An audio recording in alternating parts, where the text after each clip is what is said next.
హన్మకొండలోని చారిత్రక శ్రీ రుద్రేశ్వర స్వామి వెయ్యి స్తంభాల దేవాలయంలో ఈరోజు అంటే శుక్రవారం శుక్రవారం కలిసి రావటం, మరోవైపు అక్షయ తృతీయతో పాటు వీటన్నిటికంటే మిన్నగా పరశురామ జయంతి కావచ్చు, సింహాచలం చందనోత్సవం కావచ్చు, ఇవన్నీ కూడా కలిసి రావడం ఒక శుభప్రదంగా భావిస్తున్నారు చాలామంది భక్తులు కూడా.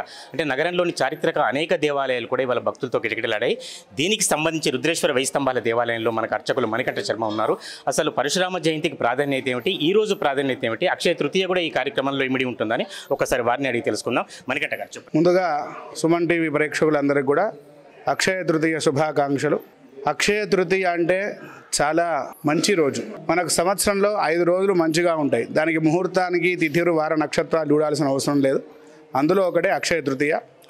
ఈరోజు భాగవతాన్ని కృష్ణుల వారి తరపు నుంచి రచించినటువంటి రోజు కానివ్వండి, గంగా నది నేల మీద వచ్చినటువంటి రోజు కానివ్వండి, అలాగే పరశురామ జయంతి కానివ్వండి, కనకధార స్తవం ఏదైతే ఉన్నదో శంకరాచార్య స్వామి వారు రాసినటువంటి రోజు కానివ్వండి, ఇలాంటి ఎన్నో గొప్పైనటువంటి రోజులు. సింహాద్రి అప్పన్న గారు కూడా నిజరూప దర్శనం, స్వామివారి యొక్క దర్శనం ఈ ఒక్కరోజు కూడా కలగడం అనేది అరుదుగా మనకి ఇక్కడ జరుగుతూ ఉంటుంది. అయితే దానికి అనుకూలంగా మన దేవాలయంలో ప్రాతకాలం నుంచలే లక్ష్మీ గణపతి పూజ, దాంతోపాటు స్వామివారికి రుద్రాభిషేకం, మహాన్యాసపూర్వక రుద్రాభిషేకం నిర్వహించిన తర్వాత, అలాగే పరమ పవిత్రమైనటువంటి 12 జ్యోతిర్లింగంలో ఒకటైనటువంటి కేదార్నాథ్ ఈరోజు ప్రారంభించారు దర్శనానికి.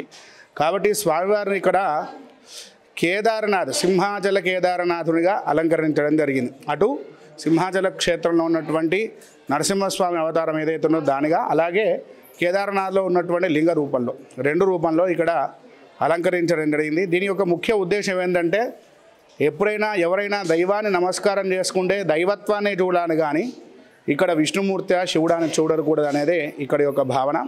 దాంతోపాటు పరశురాముడు జయంతి.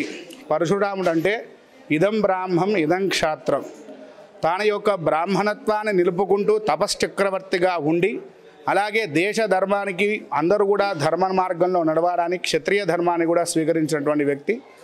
అలాగే ఈరోజు వారికి కూడా ఇక్కడ జయంతి ఉత్సవాలు కూడా చేయడం జరిగింది.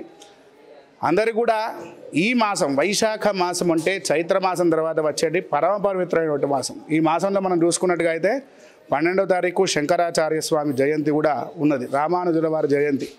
ఎందుకంటే గురువులు లేనిదే మనకి ఏది కూడా నోటికి ఒక అక్షరం మాట్లాడక కూడా వీల్లేదు. అటువంటిది మన భారతదేశం అంతా 3 సార్లు తిరిగి మన యొక్క అద్వైత సిద్ధాంతి, విశిష్ట అద్వైత సిద్ధాంతం రచించినటువంటి శంకర రామానుజ జయంతి కూడా జరుపుకోవడం మన ఆనవాయితీ. అలాగే ఈరోజు పరశురామ జయంతి కాబట్టి అందరూ కూడా స్ఫూర్తిదాయక ఏంటంటే, ధర్మాన్ని కాపాడితేనే మన ధర్మం మనల్ని కాపాడుతుంది. దాని యొక్క మీద ధర్మంగా నడవాలని మీ అందరినీ కోరుకుంటూ శుభమస్తు.